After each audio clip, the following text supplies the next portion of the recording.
Hello, welcome to the Hot Pursuit. We are going to discuss several current affairs issues from Cyprus to Nagorno-Karabakh, as well as some domestic developments today. To discuss these issues, today we are with the editor-in-chief of Ahval, Yavuz Baydar. Welcome to the program. Good to be with you, Ilhan. Let's start from domestic affairs.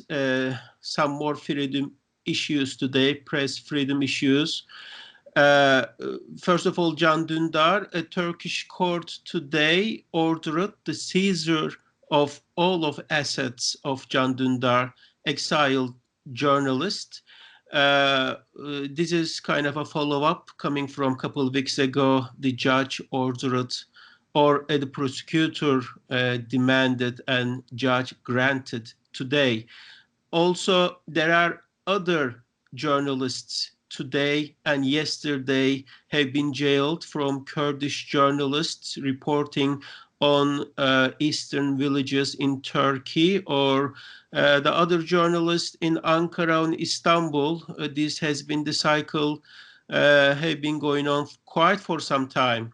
What to make of this? Well, Ilhan, things are speeding up really regarding Turkey. It's a lot of developments at the same time, such a moving target. Very hard for us to cover it actually as Ahval. As you notice, you as the executive editor of Ahval English, I as editor-in-chief, we are having a hard time. And every day we wake up to, you may say unexpected, or you may also say expected developments regarding Turkey, which is the epicenter of all sorts of mismanagement in terms of political approach or also foreign policy approach. Towards the noon Turkish time, we received a news piece that reports that Can Dündar, our colleague, based in Germany now, in exile, his assets were seized by the authorities. His assets meaning four real estates, one apartment in Bodrum, one in Istanbul, and two apparently adjacent locals in Ankara belonging to the couple, Dündar couple. This was completely unexpected. I mean, this belongs to the unexpected, because when I was corresponding with Can yesterday about what to expect from this upcoming trial regarding seizure and appointment of government trustee, he sent me a note saying the trial is postponed to October 14, and that was yesterday, October 6. This conversation or this communication took place. And this came to me as completely unexpected. I said, what is going on here? Because usually when the court announces a date, it is a date. It is an announced and fixed date. Apparently, as we hear from some further reports, follow-up reports from our younger reporters from Diken website, the judge newly appointed to that very court took the initiative, and without informing Can Dündar's lawyers, defense lawyers, sort of decided to hold the decisive court today. Court, and the ruling came immediately after. So it means that there is a sort of acceleration or speeding up of the process, de facto, or let's say de facto stepping on anything that has to do with the law or legalities, and it's a fait accompli in many, from whichever aspects you look at. So this decision is made, and the government appointee trustee is appointed, and the assets are seized, which is of course I imagine is expected by Can and Dilek Dündar, to a great disappointment of them. And it is, of course, a new phase, and nobody can really guess what is going to happen with these seized properties. Former practice, ever since the attempted coup, shows that many of those properties are, after confiscation, are sold or transferred to the treasury. Many of them, not all of them. And this actually is not the first time it is happening. It has happened before.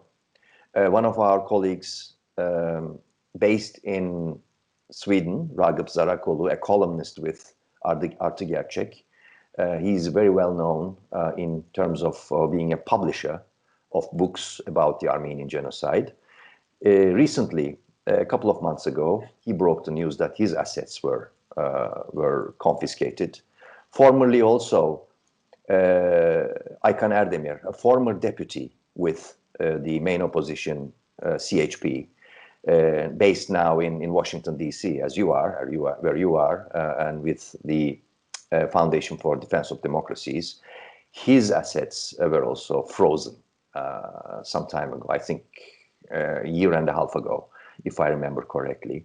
And there are others, for example, the former football player Hakan Şükür, whose father's assets, again, was confiscated, on and on. So what makes this latest case with Dündar is, of course, very spectacular. It makes it much more exposed, what is happening with the property rights or massive violation of property rights in Turkey, which has been in culmination since 2016. So I imagine more to expect because the pressure valve on pressure on journalists is increasing as we speak. As you mentioned in your introduction, Mesopotamia News Agency, one of our very fertile sources of news and information, whose office in Van was raided by police because that was one office of Mesopotamia News Agency that broke the news about two Kurdish peasants thrown out of a chopper, and one of them died. Apparently, as we see it, as a sort of a revenge operation to close that office, and some members of or staff members of the agency are now under arrest, probably for a long time. And also, together with the news about Can Dündar, we heard also news broken about Ayşegül Doğan, esteemed colleague, Kurdish colleague, who was very active in establishing Kurdish media in Turkey for many, many years. She's now being accused of terror propaganda or whatnot for up to 15 years of imprisonment. So this is an ongoing story, a never-ending story about our profession, and we will continue to follow that and cover that as much as we can. Okay, every time we think that things cannot get worse in Turkey, Biliker, we see another morning and things indeed get worse. I will also add something about the case of property rights, which is the sacred right, of the Western civilization.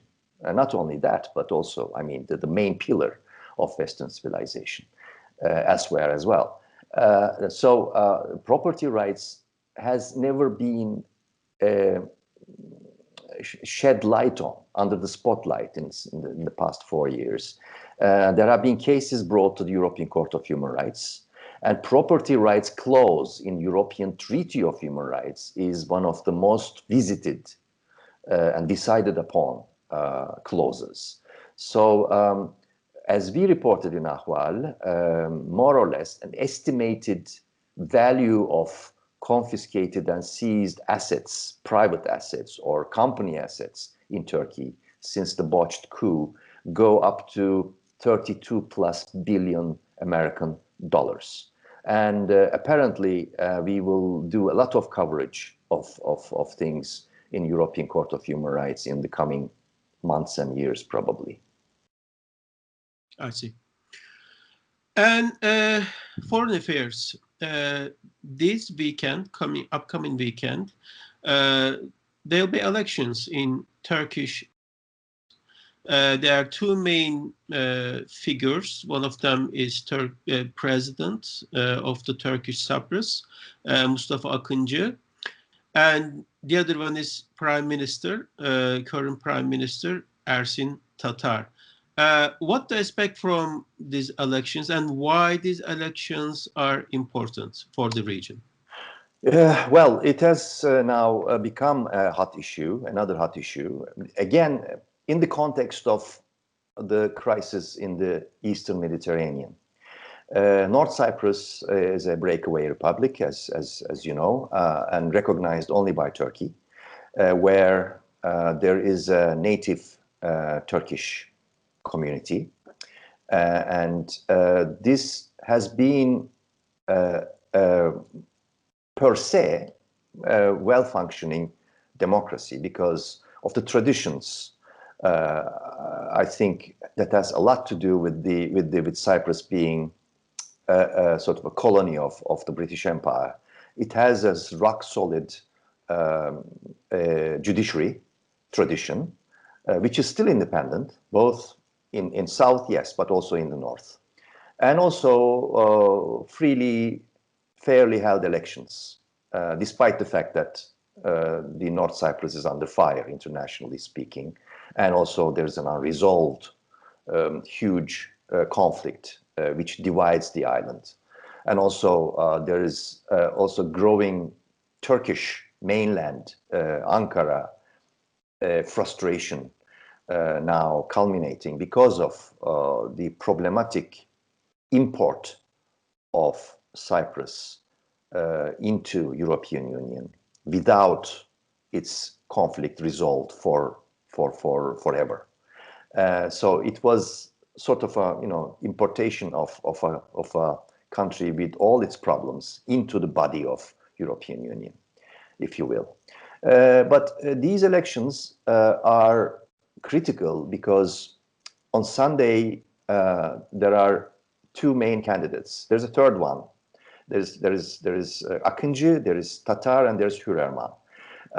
And it seems Tatar and Hürerman have almost on equal chances to be it's a two-tier, first of all, and no survey expects the decision or choice being made in the first tier. Probably it will be Akıncı for sure, nearly for sure, passing to the second tier.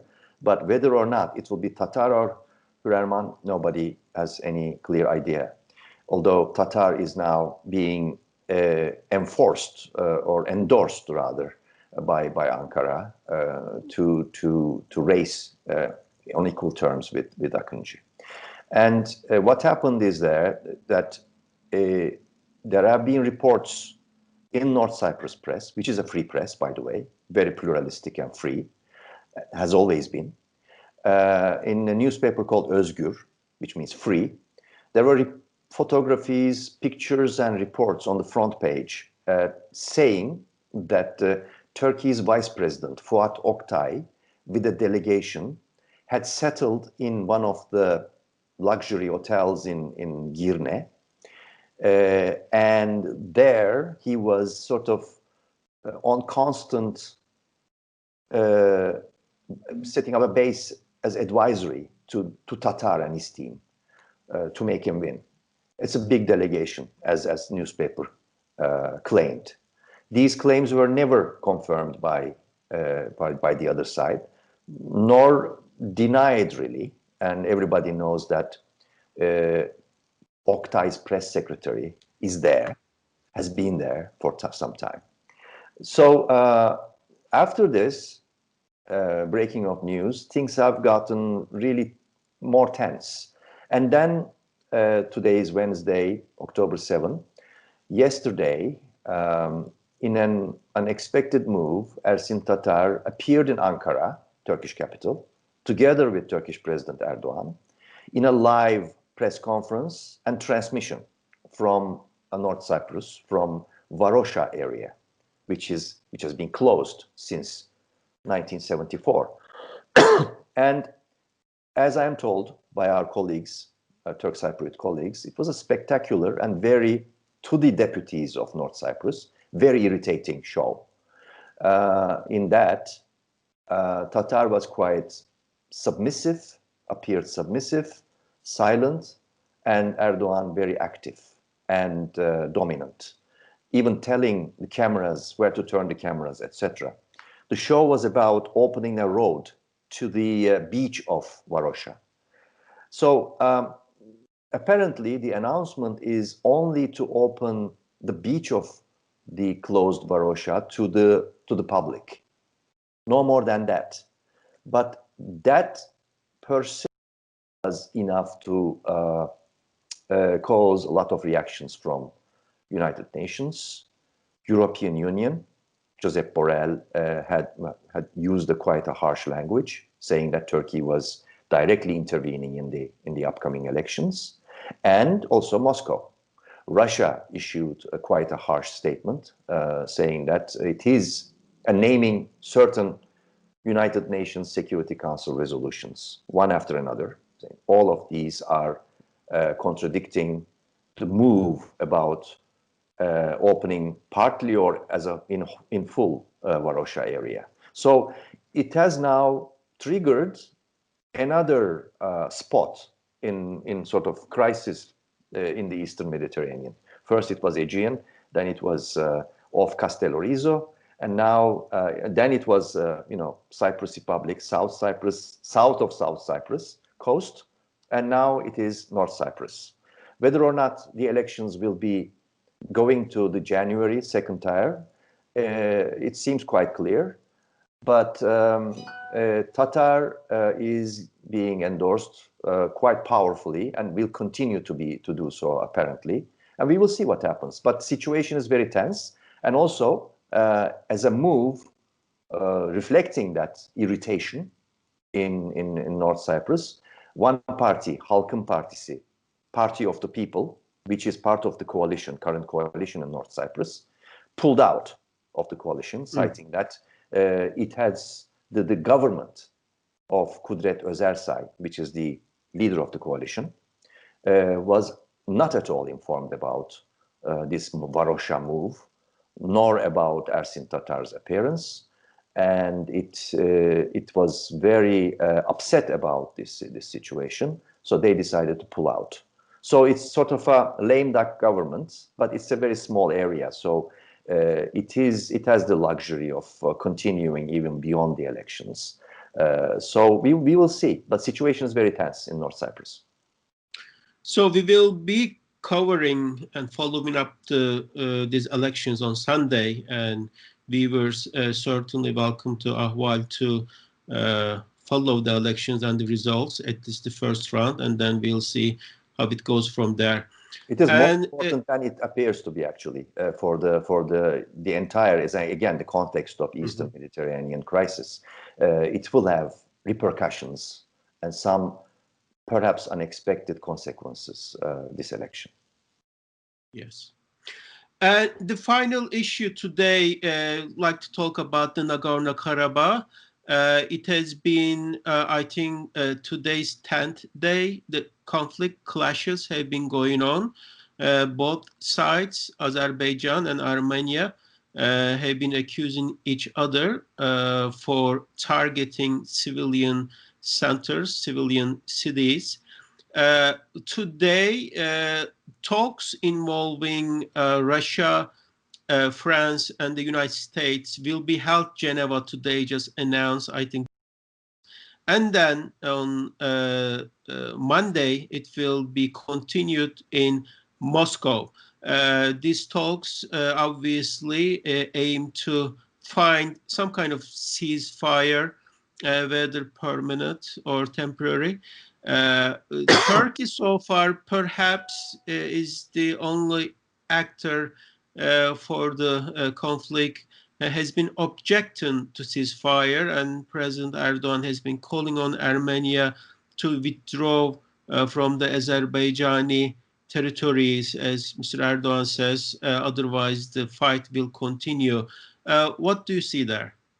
Well, I'll leave the final comments about the overall regional Turkish patterns to the end of our conversation, Ilan. But what happens is apparently in the 10th day, the atrocities began 27th of September, as you remember, which then escalated day after another.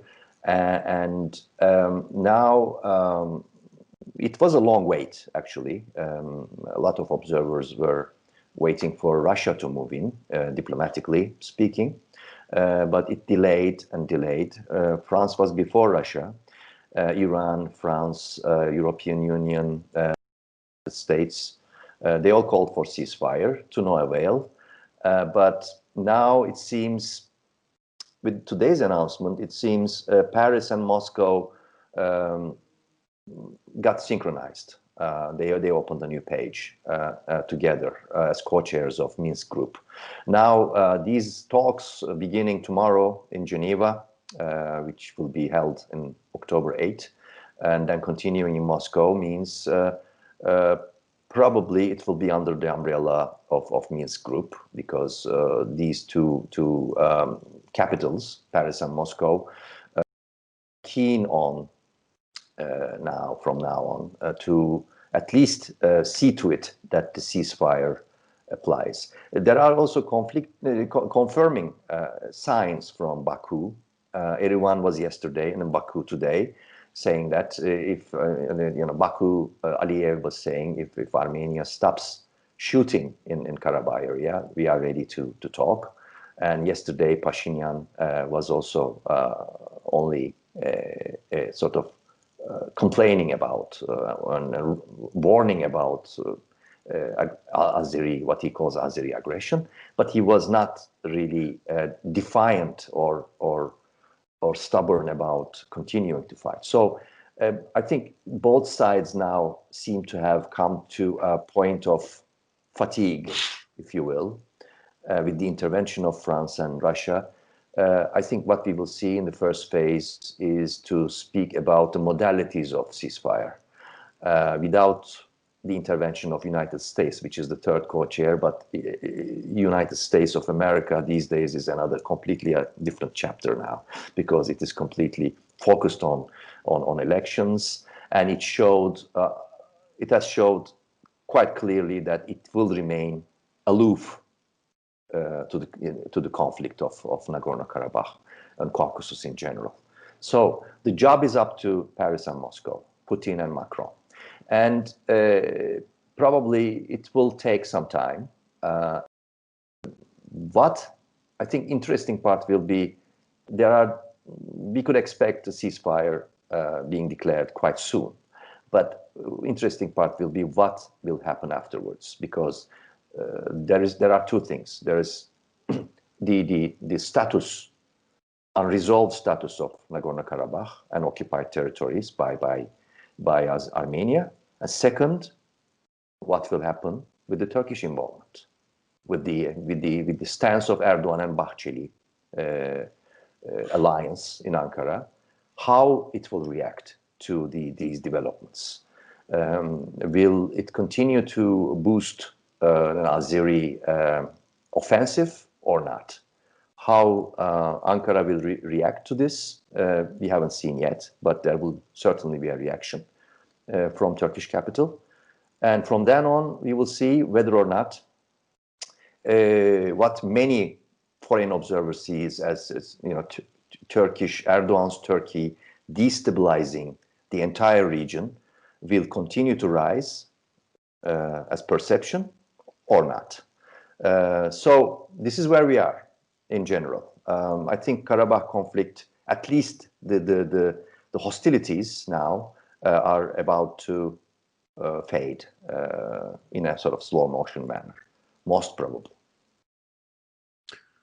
And we have not heard much from Washington, while the Minsk Group co-chairs Moscow and Paris will be overseeing these talks. Not sure whether Washington, I am sure Washington will have some kind of representation at the table, Absolutely. but we don't see anything from the White House or State Department. These talks will not be happening without any American representation, certainly, because Minsk Group is Minsk Group, and it is going to continue to call the shots regarding Nagorno-Karabakh. We will see that. But again, the big question mark is whether or not the so-called Lavrov plan will be, put on the table again, sort of forcing Armenia to give up some of the occupied territories around Karabakh in a timetable,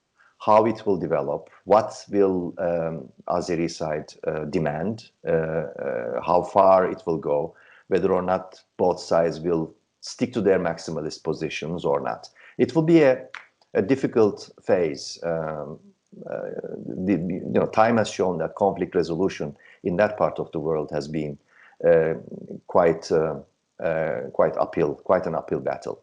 So we will see what happens. Again, the most unclear part is, of course, what will happen with Ankara's involvement. Again, this is there has been an active Turkish involvement through confirmed presence of the Syrian mercenaries and jihadists. There have been more than 55 funerals taking place in the area. So by that series of events, there have been confirmations that there was foreign involvement of exported Syrian paid soldiers or militia or jihadists. That will be an issue between Turkey and Russia. That will continue to be an issue. And as we see it, the Turkish-Russian relations are getting more and more and more tense. Absolutely. This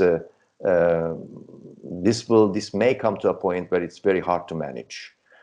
Because for Erdoğan, given the acceleration of the crisis at home, particularly in economy, as we see, Turkish lira gaining ground, losing ground day after day, hour after hour, and also not having gained any ground in terms of involvement in different crises in the region.